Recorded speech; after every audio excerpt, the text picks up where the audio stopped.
Yo, check it, got that new fire straight from the underground. What you need? This that real hip hop.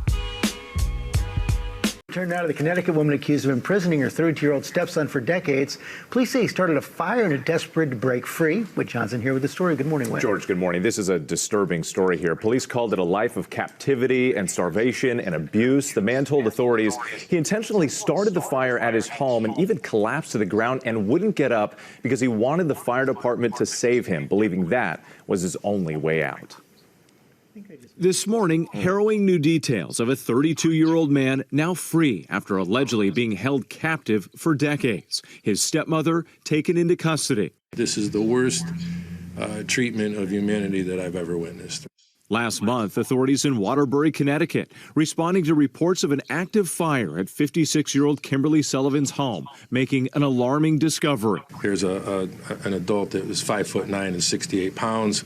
According to new court documents, officers came into contact with a man who was extremely emaciated. He told officers he intentionally started the fire in his room on the second floor using a lighter, hand sanitizer, and paper because he wanted his freedom. There's some physical evidence that was seized from the house that does corroborate the fact that that room did have exterior locks on it.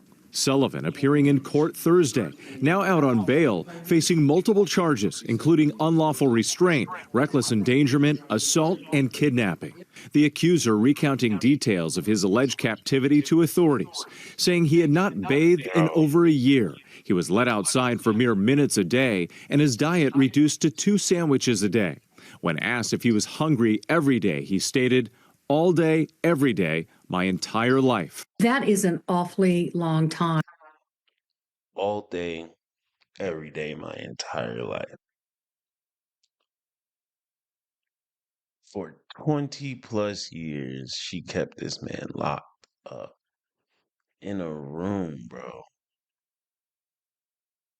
Like, it's unimaginable torture. Time for no one no, it's to not unimaginable. have information about what happened to this young man and why he was Look out at of that. sight Look at and that welcome ultimately sign on the became door. out of mind. And Sullivan's attorney says she denies all allegations and suggested it was the biological father who dictated how his son was raised. He died last year. According to court documents, the Department of Children and Families did visit the home on a couple of occasions, but those visits stopped years ago after the boy was pulled out of school, guys. What a horrible. Bro. Oh my gosh. I don't even know how I've stumbled onto this, bro, but I want to say this happened back in March. That's when the story broke, back in March. And come on, bro. Really? Really?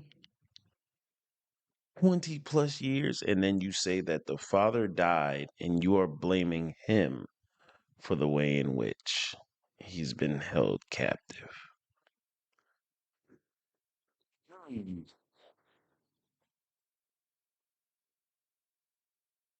So when he died, why did you stay with it? If that's the case, when the man died, if you're blaming him and saying it was his fault and his reasoning, when he died, why didn't you give him a bath? Why didn't you feed him more? Why didn't you stop? Why did you leave the locks on the door? Type of questions that I have right now, bro. They say CPS got involved twice. They came to the house twice. Um, and what they said was there was no signs of anything. All right. But the signs are always well hidden. And if y'all do this, this is y'all job. Y'all do this. You need to know what to look for. You need to know what distress signals look like. You need to know when something is wrong and off, bro. Like, he's 32. He's 32 years old and weighs 68 pounds. I'm pretty sure now he's probably put on weight. I want to say he actually came out and spoke, but I'm at a complete loss that they allowed this to go on. Now the kid, they say he was taken out of school. People do it all the time, I guess. But if there's a CPS case that is put in place, and then the child is taken out of school, that's not an alarming. That's not alarming. There's a case made. You check into it. The school system, by the way, says that they tried reporting this several times. The school system said that they tried to report this several times and nothing happened. So back to CPS. You check it out, say everything's cool. And then the kid, see, once you're in the CPS system, you're in the system. Your name is in there. They can pull up your information whenever. You you're stuck in that system. But you get pulled out of school and that's not a red flag, bro. We love talking about red flags now. That's not a red flag. Sickening, bro. And then guess what? Guess what, y'all? She got out on bond. Yeah. What? On bond. Paid your way out. After keeping this man locked up for 20 years. 20 plus.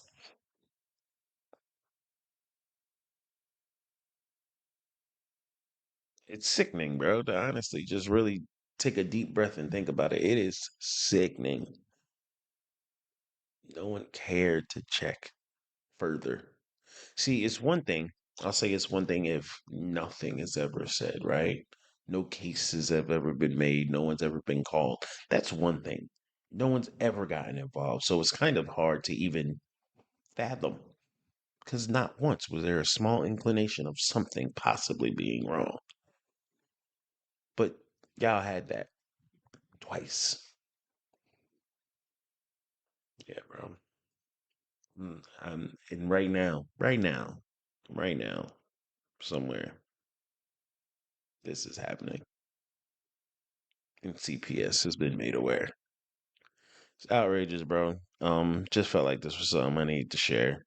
And yeah, it's it's a little late, it's a little old, but I'm pretty sure there's people out there who didn't even know that this happened. Now we do.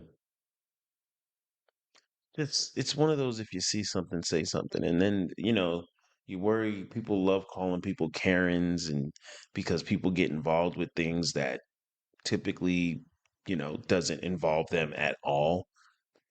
But sometimes that's a good thing. Just sometimes, bro. Sometimes that's a good thing. You never know whose life you might be saving. More than your own, right? More than your own. Show love to the channel, man. Show love to one another, bro. It's time for me to get up out of here. Peace.